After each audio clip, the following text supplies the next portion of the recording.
I mean, there's no signs of forced entry. All my windows are intact. All the locks were locked, and no one busted out a lock to get a door open. There's a lot of stuff missing. I can tell that they went through both of my camping boxes. My stove is still there. Some of my cookware is gone. Some of my nice Snow Peak stuff is missing. They also took my sleeping bag.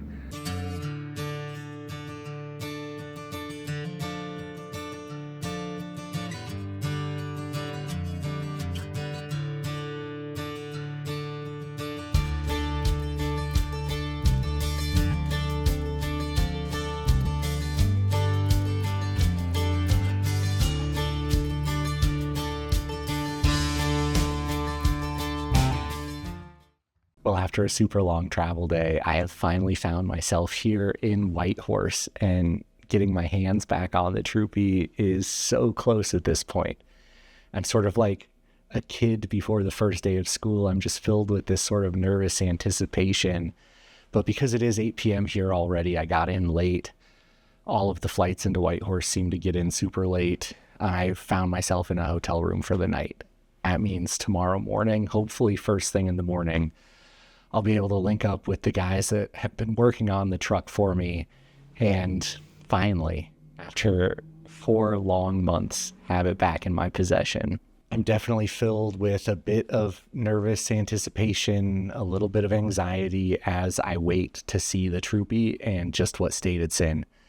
I left it in a complete rush. There were a couple of things that needed to get fixed on it, and I'm trying to put this nicely, but the communication throughout the process over these last 4 months has just been less than ideal, I'll say. I don't know if I chalk it up to it being the dead of winter and the shop being super busy and having a lot of things going, and maybe a bit of out of sight, out of mind, where because I wasn't here knocking on their door, bugging them every day, I sort of might have just, at least I felt like I fell to the back burner. So I really don't know what to expect. And to top it off, I keep having this reoccurring nightmare that in my rush to get out of here the first time, I might have left a banana in the truck. My hope is that if I did leave a banana in there, it was frozen solid through the dead of winter. But things are definitely thawing out up here. It's a beautiful 55, 56 degrees today. And that means that if there is a banana in the truck, it's probably going to be pretty gross by now. So fingers crossed that I was smart and I got perishable foods out of there before I left. But it was just so chaotic. It was such a rush. Everything happened so fast for me to get a replacement vehicle, get on the ferry, get back down to the lower 48, that the whole experience is sort of just a blur for me. With that being said, yeah, I don't think I'll be getting very much sleep tonight. This just excitement and anticipation of getting my hands back on the Troopy, figuring out where we go from here, all of the things to see, the route that we're going to take. I've got my work cut out for me.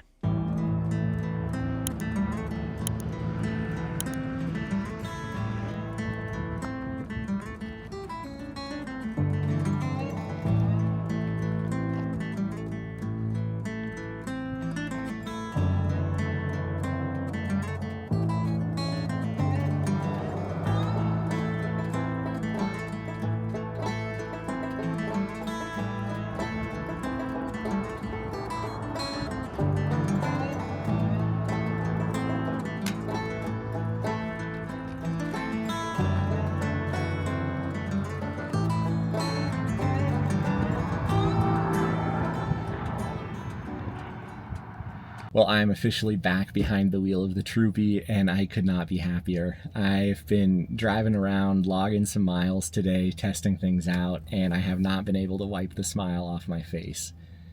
Getting back to the Troopy came with some good news and some bad news, though. The good news is that the repairs look great. I got a brand new leaf spring shackle set up on the front driver's side. The leaf spring came as a pair, so now I've got a spare in the back. I'm probably not going to carry it with me full time because it's so bulky and heavy, but it's a nice spare part to have in the garage if anything like this should come up in the future. The truck has felt phenomenal as I've been driving it and testing things out today. I don't have any concerns. It feels like the Troopy that I know and that I've been driving for so long. So that is really promising. Now for some not so great news. The first piece is that the truck is just an absolute mess right now. Given that I had planned to drive the Alcan in winter, I stocked up on cold weather gear, extra blankets, warmer sleeping bag, things like that. And because I just didn't have a place to put it, it's just shoved in the back. And then in the collision with the guardrail, things went flying. It's an absolute mess, and the chaos is kind of driving me a little bit crazy. I am so looking forward to having a bit of downtime in the driveway to just go through everything, do a total clean out, reorganization, and get the Troopy back into real traveling shape. I don't think I'm going to try to do it in a parking lot or at a campsite on my way back, just because the bulk of it is stuff that I'm not going to carry past what I thought this trip up here would be. It's the cold weather gear that really just needs to go into storage. So that's not so great news, number one. And arguably, the even less great news is something that I thought was maybe a possibility up here, but I never expected it to be reality. In just the chaos of getting the truck towed back to Whitehorse, having the issue with the 2 flat tires on the trailer we were towing it on, having to leave it in Destruction Bay, and then figuring out that the only way home for me and Bandit was to catch a ferry the very next morning, it meant that there was just no time for me to get back to the Troopy. And as I left the spare key up here with the folks that were going to get it back to Whitehorse and get the repairs taken care of for me, I let them know, I said, hey, my entire life is in that truck. There's some really valuable tools and equipment, and if you can keep a watchful eye on them, I would really appreciate it. And sure enough, as I got back to the truck today and started trying to inventory things, stuff is missing. Stuff grew legs and walked off. Mainly my camera bag with both my camera bodies and all of my lenses and my drone, and a whole bunch of the tools that I've been carrying with me, my Milwaukee impacts and M12 wrenches and things like that. They left some stuff, a handful of sockets and things like that, but it really is just a total bummer. The reality is the truck went to a couple of different shops as we tried to figure out the best way forward with the leaf spring repair. It was left at those shops with the spare key. There's no sign of forced entry. All my windows are intact. All of my door locks were supposedly locked, and they don't look like they've been jimmied open or anything like that. So it's hard to tell in the last 4 months when someone made entry, decided to rifle through all of my stuff, and decided to walk off with my cameras and tools. The bright side here is that stuff is replaceable. I hope that whoever took it needs it or the money from it more than I do. It's not going to be quick for me to replace these items. I mean, it was a ton of valuable camera gear that I've collected over the past 4 or 5 years of trying to do this YouTube thing. Luckily for Christmas, I got this DJI Osmo Pocket 3, which is what I'm filming on now and what I will be filming on going forward. It means, the videos are going to take a bit of a hit until I can save up the money to replace some of this gear. Don't expect drone footage going forward. Don't expect multiple camera angles or anything like that. I mean, they took my GoPro. Everything is gone. So that is definitely a bummer, but I'm not going to let it stop me. I'm not going to let it drag me down into a depression or something like that. It's just one of these things that in hindsight, I wish that as we left the truck there, when we left the truck up near Beaver Creek, my assumption was the next morning we were going to go back. I would be in the truck. We would tow it on a flatbed this time, and then I'd be able to get all of my stuff as I made my way home. But because the ferry took off the next morning and there was just no time for me to get back up to Beaver Creek to get the rest of my stuff, it meant that I left with just the overnight bag I had packed. Which obviously I wish I didn't do. I wish that along with the overnight bag, I would have taken the camera gear to the hotel or something like that. I didn't expect this. It's been itching in the back of my mind as a possibility, but it's a real bummer. Right now, I'm sitting outside of Walmart because I've got to do some provisioning for the trip ahead. Well, in terms of groceries, Walmart was kind of a bust. I managed to get a couple gallons of water, some tortillas, but they didn't have any fresh produce. Not a whole lot of options here in the grocery department, so it's time to find a real grocery store.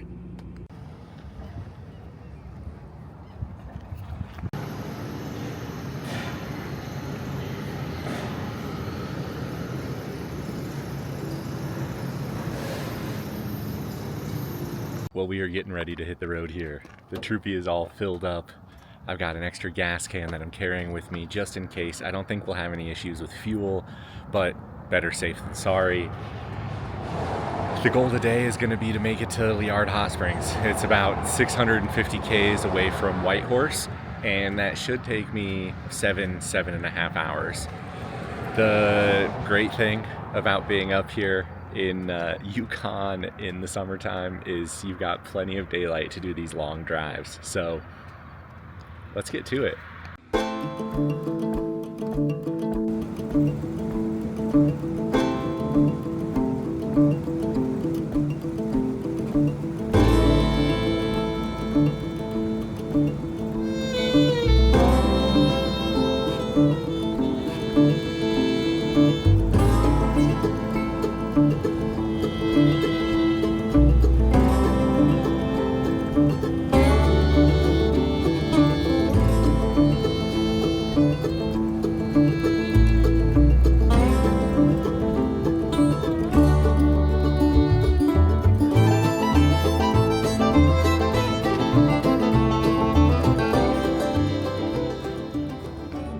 Well, I think the number one rule of driving the Alcan is that you don't miss a spot to gas up. I was at a little under 3/4 of a tank and just made it into Teslin, and there's a gas station here on the way to Watson Lake, so I figured let's just top it off. Quick stop, expensive gas here. It was like $1.93 per liter, but it's worth the peace of mind. Better to top off and spend a little more money in one of these small towns than to run out with no service and limited traffic on the Alcan. I'm just over 200 Ks into this drive today, and the Troopy has been doing really well. It feels great. There have been a couple of instances on some hill climbs where the temperature gauge has climbed a little bit. It's never gone over halfway, and it drops right back down as soon as we finish the climb. But that's one thing with driving an old truck, and especially this Troopy. I feel like I keep one eye on the road and one eye on my temperature gauge, because sometimes it just does wonky things. I'm definitely going to keep an eye on that, and we'll just take it easy if we have to. Well, we're about a third of the way through our drive today. It's 1:30 in the afternoon, and that means it's lunchtime. So we're here, this beautiful rest stop. You can't find an ugly rest stop up here. This one, I think there's a frozen lake right beyond these trees here. Maybe there's a path to get down there. I'll check that out after lunch. But we're making a quick little wrap. I've got some hummus, some chicken, some salami. Quick and easy lunch on the road.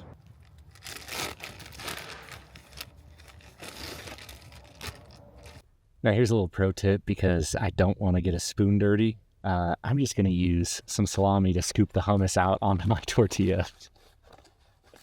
Makes a perfect little hummus spoon.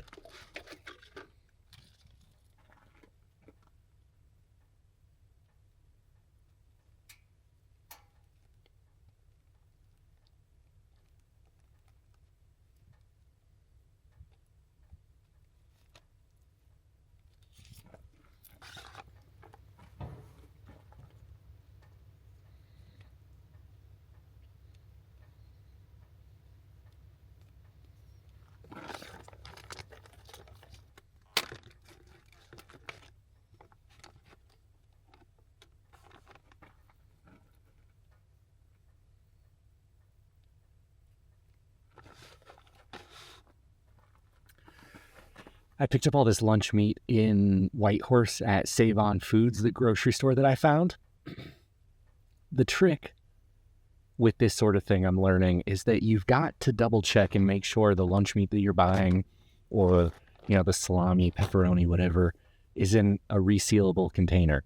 They had very limited selection, surprisingly, there. A lot of containers that would peel open but wouldn't close themselves. So that's how we ended up with the chicken and the salami that we got. Well, it's not fancy, but it'll make do.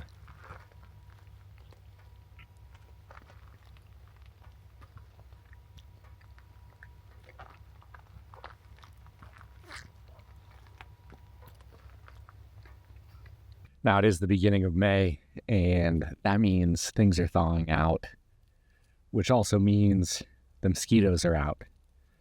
They don't seem nearly as bad right now as they had been when I came up in August, but they're definitely on their way. So if you're trying to drive the Alcan here towards the end of May or into June or July, be warned, the mosquitoes are coming.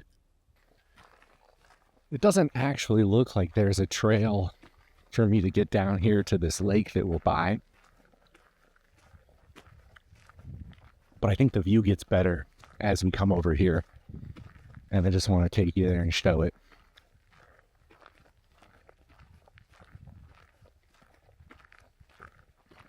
While I eat my cutie, because like all explorers, we've got to fend off scurvy.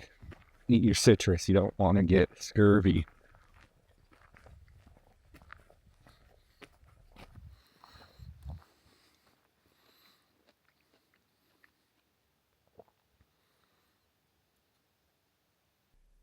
I still haven't really made a plan for this trip between here and getting back to California.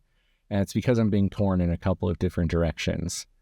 On the one hand, if you're not just driving the Alcan because you have to get somewhere, then it's worth it to take the time on the Alcan and just see as much as you can. There are so many incredible hikes and gorgeous scenery and just cool stops along the way that you could easily spend a month and still have more to see.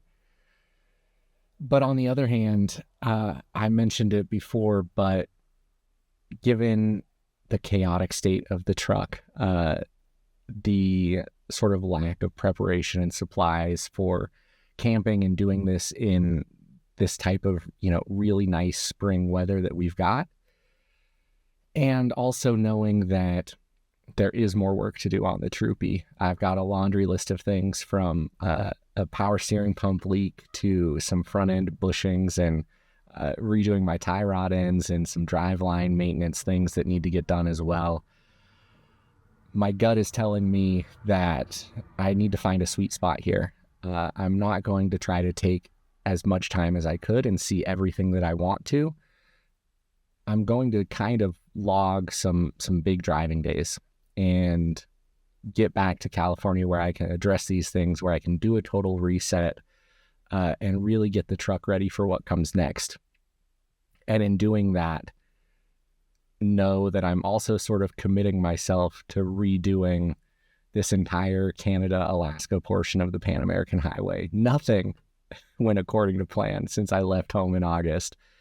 And I think that just means that, I can't say that I've done Alaska. I can't say that I've done Canada. I've driven a lot of miles through them both, but not the way I wanted to, and not the way of going slow, exploring, taking, the dirt tracks and getting off the beaten path.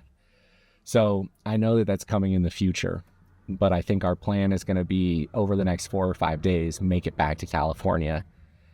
Liard Hot Springs tonight, maybe Dawson Creek tomorrow. It'll be a couple of long driving days, and then we'll be within range of California in another day or two. So that is sort of my plan, but we're still going to see some stuff along the way, and we're still going to have a ton of fun. We got to find some great campsites. So let's get a move on.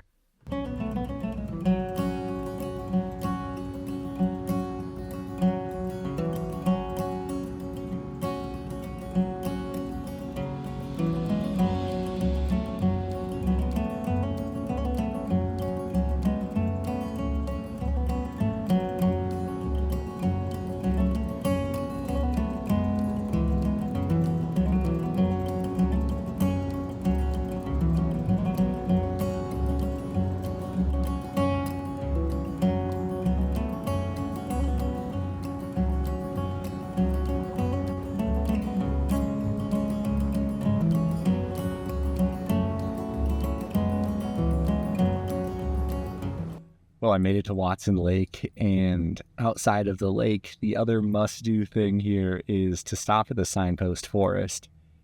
So that's where we're at right now. I just fueled up. I was down to half a tank between my last stop and this one. But let's check out this forest.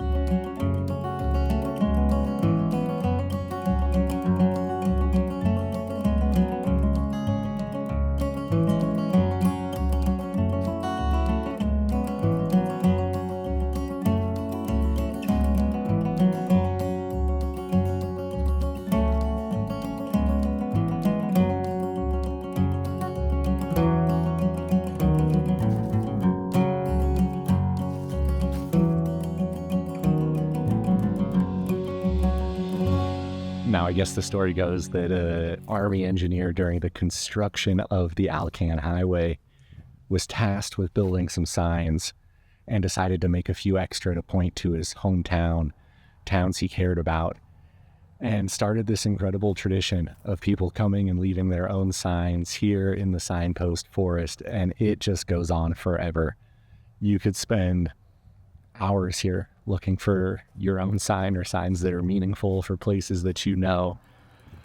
Being underprepared, I unfortunately don't have a sign to leave myself, but we'll get that on the next trip. All the more reason to come back and spend more time up here. It's really incredible.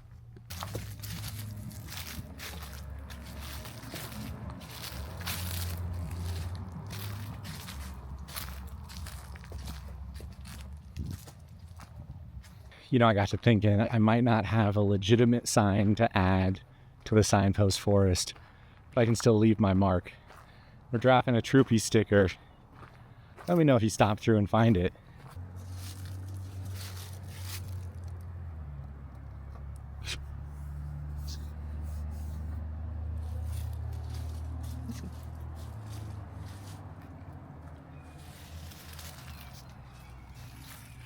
We're up there in good company with the emu bitter. A little shout out to the Troopies in Australia. Well, now that we've seen everything here at the Signpost Forest, it's time to make tracks for our campsite tonight. We've got about 2 hours of driving left, 2.5, to get to Liard Hot Springs. I'm very excited.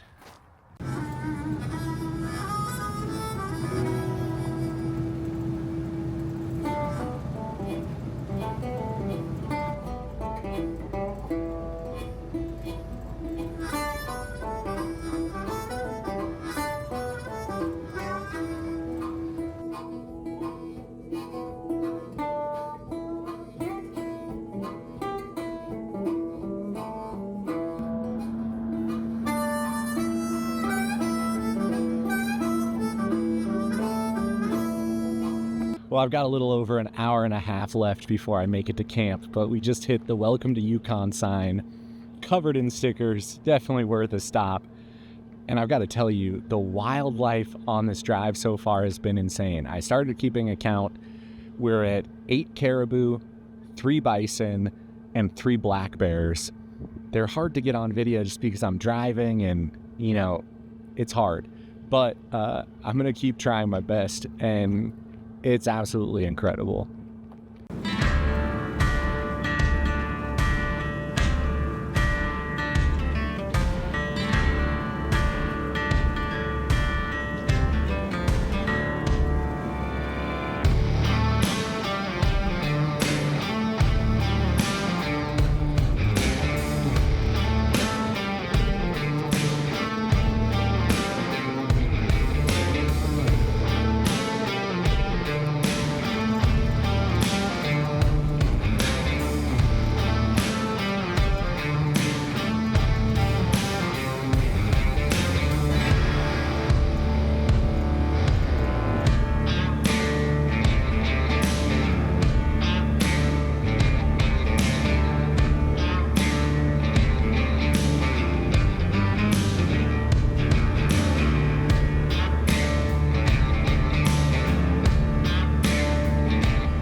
Was phenomenal, super easy going. Updated wildlife count from today's drive. The bison, there was too many to count. From an entire herd blocking the road, I sat for like 5 minutes trying to get them to clear out. Small herds on the sides of the road, those things were there. Caribou, it was still just those first 8 that I saw right at the beginning. Black bears, we got up to 7 black bears, 1 brown bear, and I also saw 2 porcupines, which was pretty cool. The mosquitoes are out. As I'm talking to you, I'm feeling them land on me, and I know I'm going to get a couple of mosquito bites here. I think I still have a thermocell in the truck. I'm going to pull that out and get that going. Now, for the downsides. As I popped the tent and started really going through things to set camp up, I realized that it was more than just my camera bag that got stolen. There is a lot of stuff missing. I can tell that they went through both of my camping boxes. My stove is still there. Some of my cookware is gone.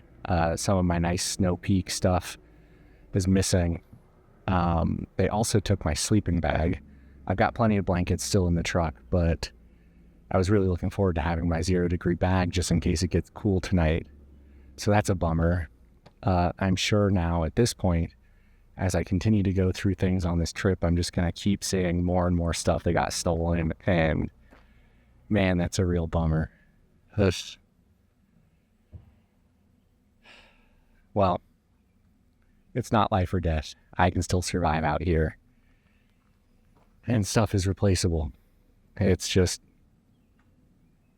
the expense of replacing it is adding up in my mind, and I know that it's not going to happen anytime soon. So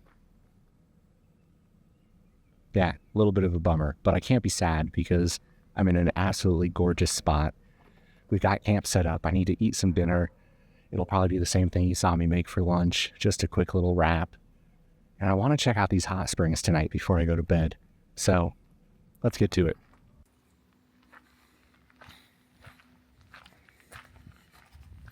Well, I just finished dinner and finished getting camp situated. It's already 9:30 at night, but we're heading to the hot spring. We got to try it out.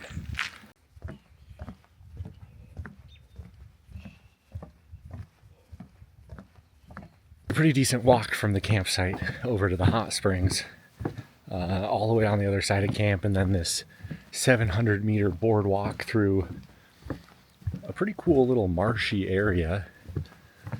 The hot springs are outside of the electric fence to keep the bears out, so definitely got to be on the lookout while you're walking here.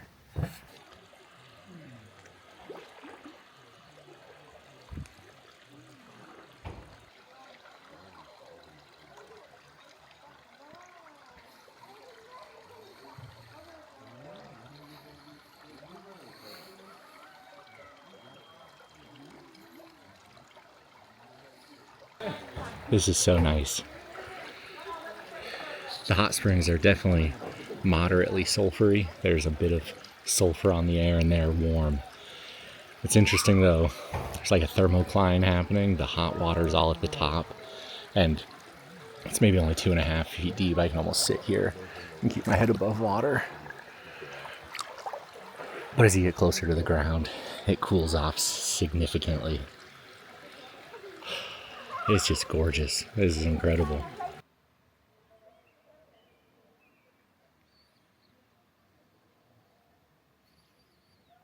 Well, that was just a quick soak for me, but it was incredible.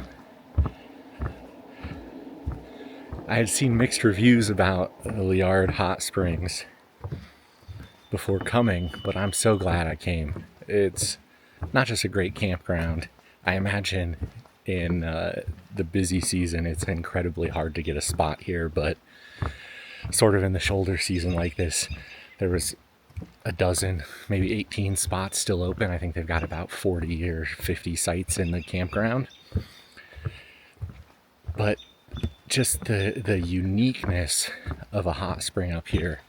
I was reading and it says that these springs drain into this warm marshland so that even in the middle of winter it doesn't freeze over, and that influences the plants that grow here. There's a ton of carnivorous plants that grow here in these marshes.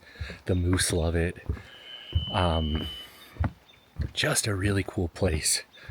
I'm definitely going to come back in the morning for another soak before I have to hit the road again.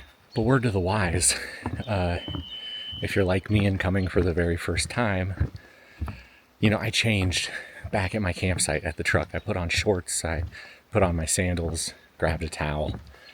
It's a little bit chilly in the evening, and it's kind of a long walk. But what the pros do is they actually have changing rooms up here, right at the pools. So wear your warm clothes, bring your swim trunks, and change when you get here. And then you can act like you've been here before.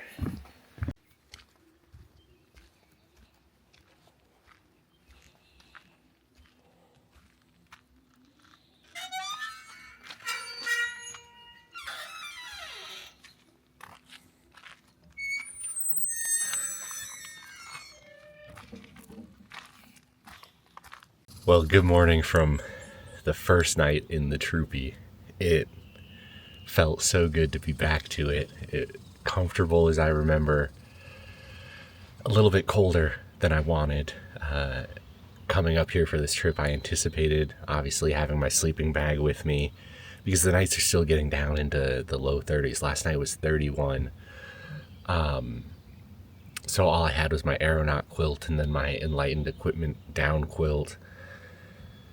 Kept me warm enough to survive, not necessarily warm enough to be comfortable, but that's okay. As we make our way south, it'll get warmer and I'll be fine. It's about 8:30 in the morning right now. I think I gotta take one more dip in those hot springs before I leave, and then we'll get packed up and hit the road. What do you say?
We are ready to hit it.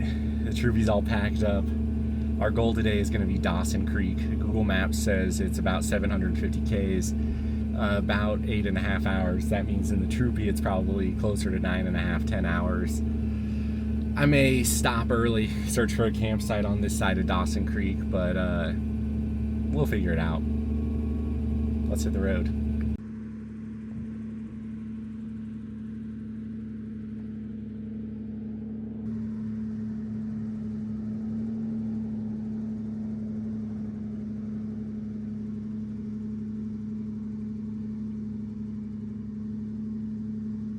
We're only about 50 Ks into our drive today, but we had to stop at the Muncho Lake viewpoint. It's still probably 90% iced over like all of the lakes I've seen up here, but it is gorgeous. It's an absolutely massive lake. Muncho in the indigenous language here means big lake, I guess. And man, in the summertime when it's fully melted, it's apparently this beautiful jade green color. But these views are just stunning. The big Canadian Rocky Mountain range behind me. Can't get enough of it. Well, 50 Ks into it, the truck is doing good. I am still keeping a close eye on temperatures. Yesterday there were a few times on those hill climbs where it got a little bit hot. Everything under the hood looks good, sounds good, oil looks right, coolant looks right. It's just a little bit disconcerting that I'm having these issues where things are holding steady and then all of a sudden it just is a quick jump up to over halfway on the temperature gauge when I'm usually sitting at about a quarter of the way up the temperature gauge. I definitely don't want to blow a head gasket on my way back down, so we're just going to take it easy, take it slow, and hope for the best.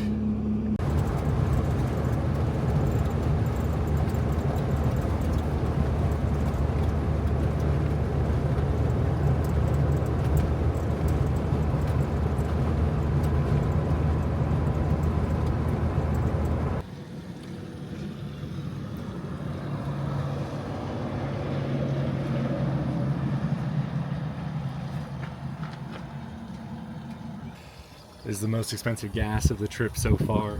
$2.29 a liter. Holy cow. Barely getting half a tank for $100. You gotta fill up whenever you can here on the Alcan. This is a gas station right at Muncho Lake. I probably could have made it to the next stop, but I was sitting right at about a quarter of a tank. I've got a jerry can with me. I just didn't want to push it. Better to put $100 in, get me to 3/4 of a tank, and hopefully the next place will have cheaper gas.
Well, it has been a slow drive this far. We've only logged about 200 kilometers in the past 4 hours, and I attribute that mostly to these long, slow hill climbs. We have gained and lost a lot of elevation repeatedly on this section from leaving Liard Hot Springs. I've been watching the engine temperatures like a hawk, and yeah, we go slow, but things are looking pretty good. I'll continue to be nervous about my engine temps until I make it home, I'm sure. If we want to make it to Dawson Creek today, we've got about another 500 kilometers or so to go. That might be pushing it for me, but let's see how far we can make it. I'm not dead set on making it to Dawson today, but it would be nice. So, back to the road and let's see what it has in store for us.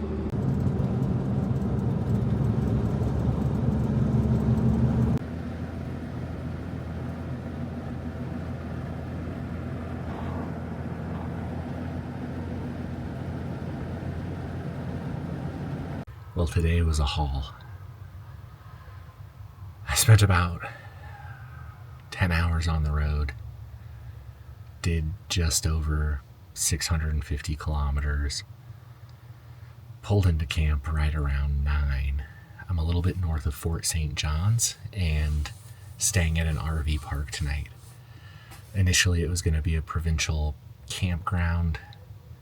I drove like 30 Ks out of the way to get to it, and it was still closed for the season. So that was kind of a bummer. The drive today was a bit exhausting. I'm still trying to wrap my mind around what it was. I think part of it was dealing with a lot of hill climbs and a little bit of anxiety about the engine temperature stuff. I think another part of it was just being so attentive to wildlife. This stretch had a ton of deer. I saw a lot of moose today too, and I know that those are a little bit more likely to jump out in the road than a bear or a bison. So I think mentally it was just a taxing day. Well, good morning. It was another great night of sleep last night in the Troopy. The setup up there is so comfortable. I've got literally zero complaints. This morning, we're gonna quickly drink some coffee, get the tent packed away, and in a couple hours, we'll be at mile marker 00 of the Alaska Highway, the finish line. And I'm pretty excited about that. So, let's get to it.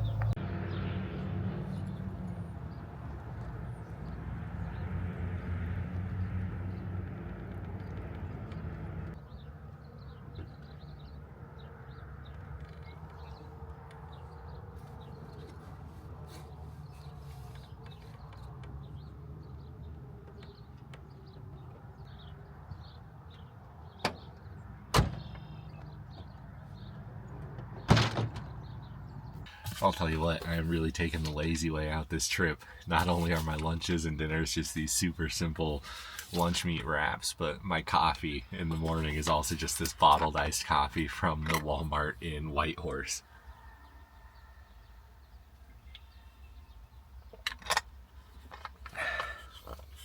It hits the spot though, does the job, which is really just feeding my caffeine addiction. So, what are you gonna do?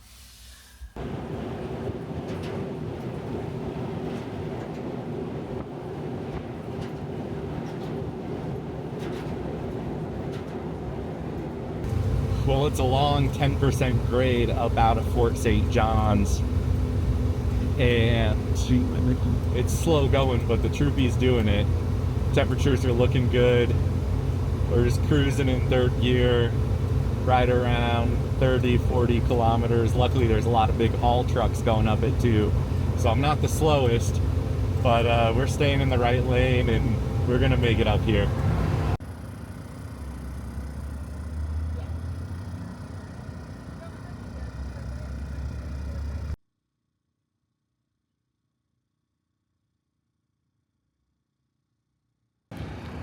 Well, we did it. We made it to Dawson Creek and mile 0 of the Alaska Highway. Right behind me. I couldn't be more excited to check this milestone off the list, but I know there's a lot more to come.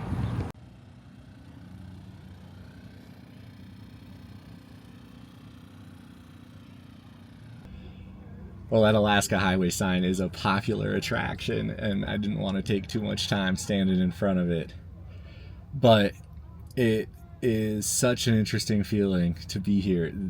My picture in front of that sign has been a milestone for a long time, and it didn't happen at all like I expected it to. I thought I would be here, like 6 months ago.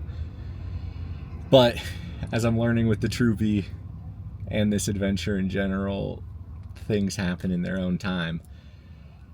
The downside, well, not necessarily a downside, but I think the mixed emotions come from knowing that I left so much unseen up here.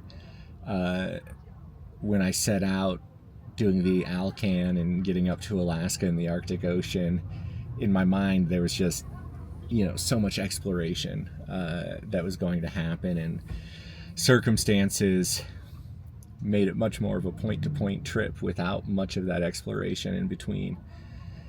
And I think what that means for me is that I just know I'm going to be back up here sooner rather than later. Get some much needed work done on the Troopy, continue on with the journey, and probably tack this back on to the end of it, because the big milestone of hitting the Arctic Ocean continues to elude me.